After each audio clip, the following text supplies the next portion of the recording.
똑똑하고 확실하게, 신박하고 기발하게, 예비 창업자도 이해하고 30년차 사업자도 납득하는 절대로 가는 길. 텍스로드.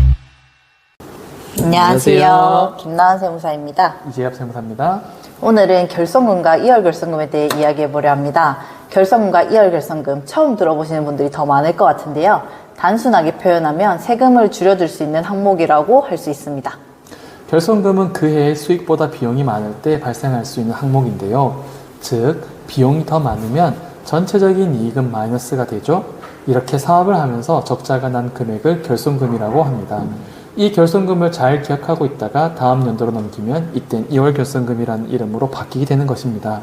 일단 손실이 난 그 해에는 세금 납부액이 없을 거고 그 다음 해에 이익이 난다면 세금이 발생할 텐데요. 이때 이전에 넘어온 이월결손금이 있다면 그 금액을 이익에서 차감하고 남아있는 금액에 대해서 세금을 계산하면 됩니다.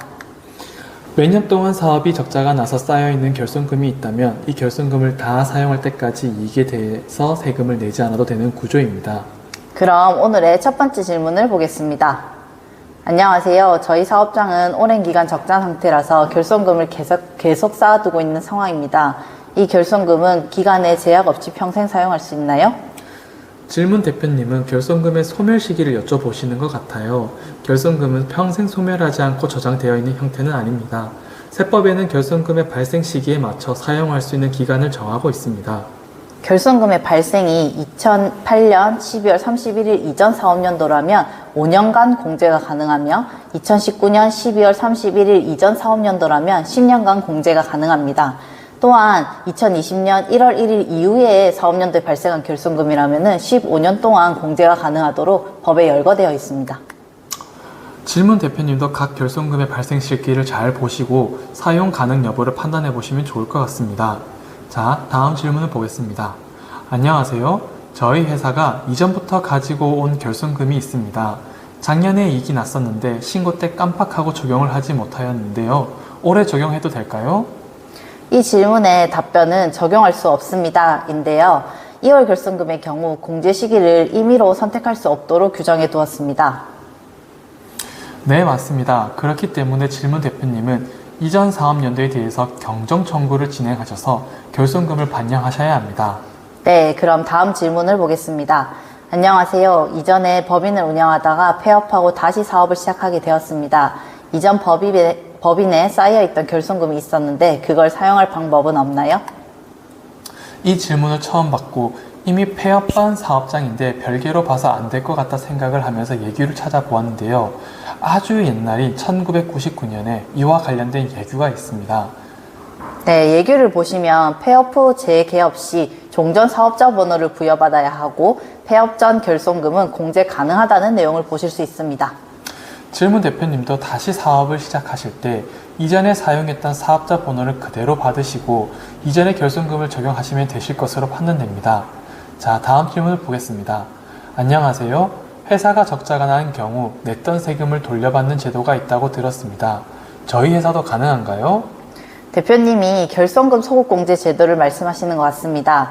결손금 소급공제는 당해 연도는 결손금이 발생했고 그 직전 연도, 작년을 말하는 거죠. 작년에는 이익이 나서 세금을 내셨다면 결손금을 작년 이익에 적용을 해서 작년에 냈던 세금을 돌려받는 제도입니다.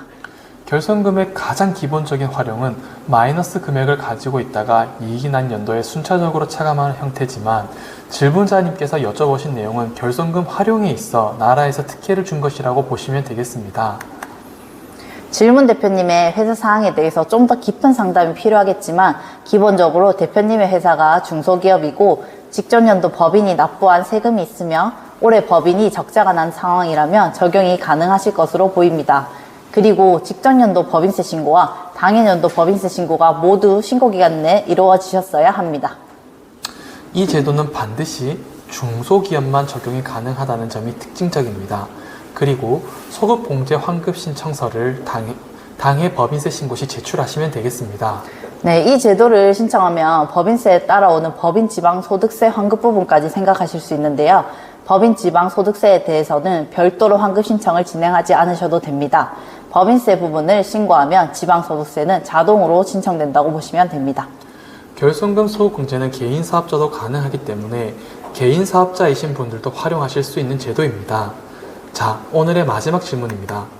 안녕하세요. 개인 사업장을 운영하다가 법인으로 전환하고자 합니다. 포괄 양수도 형태로 전환하는 경우 개인 사업자에 남아있는 결손금을 법인에서 공제할 수 있나요? 포괄 양수도는 개인 사업의 모든 권리와 의무가 양도되는 방식입니다. 그렇기 때문에 결손금도 당연히 공제가 가능할 거라고 생각하시는 대표님들이 많으신데요.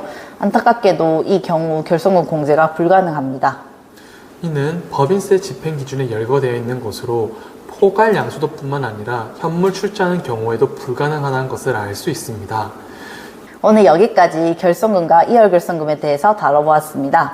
도움이 되셨다면 구독, 좋아요, 알림 설정 부탁드리겠습니다. 이상 김나은 세무사 이재엽 세무사였습니다. 감사합니다.